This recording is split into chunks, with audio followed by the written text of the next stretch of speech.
President Abdel Fattah al-Sisi asserted on Tuesday that the armed forces picks out its men among thousands of applicants in accordance with the latest scientific methods and in a frame of transparency and impartiality. During the President's inspection of the military college headquarters to witness oral tests for military colleges and institutions, the President said the armed forces men are chosen from all sectors of society through scientific, health, psychological and sports examinations.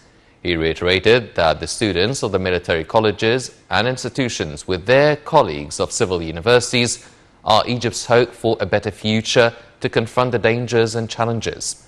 President al-Sisi instructed to exert the utmost efforts in forming generations well aware of their nation's needs. Upon his arrival, the President was received by Minister of Defense Mohammed Zeki and Army Chief of Staff Mohammed Farid. The head of state discussed with applying students a number of issues at the national, regional and international levels.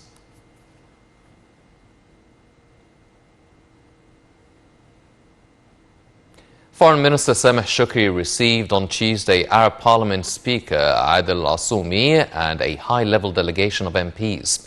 They discussed means of boosting joint Arab action mechanisms. Challenges and developments on the regional and international levels also topped the agenda of the talks.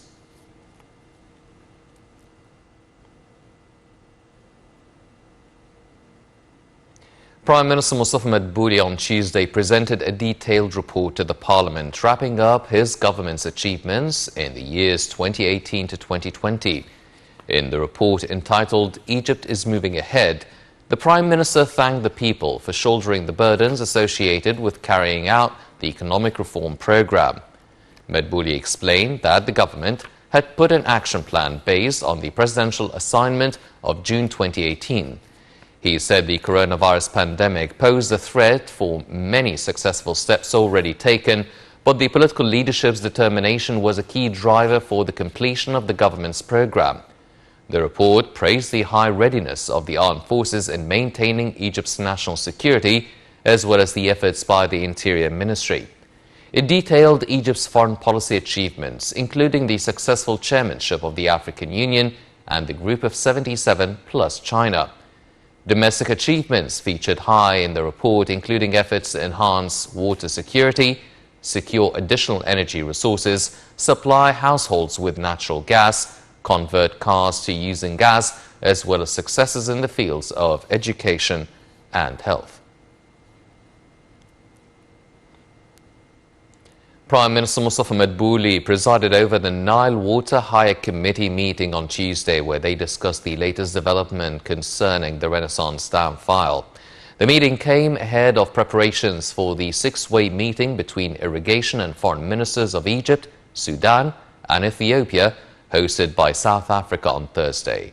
The scheduled talks are scheduled to discuss mechanisms of resuming dialogue and negotiations among the three countries in a bid to reach an agreement to fill and operate the dam, according to the resolutions of the African Summit being held on July 21st. Foreign Minister Sameh Shukri received a phone call from his Afghani counterpart Mohammed Hanif Atmara on Tuesday. The two ministers reviewed means of promoting bilateral relations between Egypt and Afghanistan, as well as developments of the ongoing peace negotiations in Afghanistan. Shukri stressed Egypt's keen interest in supporting Afghanistan's development efforts across their different stages, expressing Caira's willingness to participate in reconstruction efforts in Afghanistan.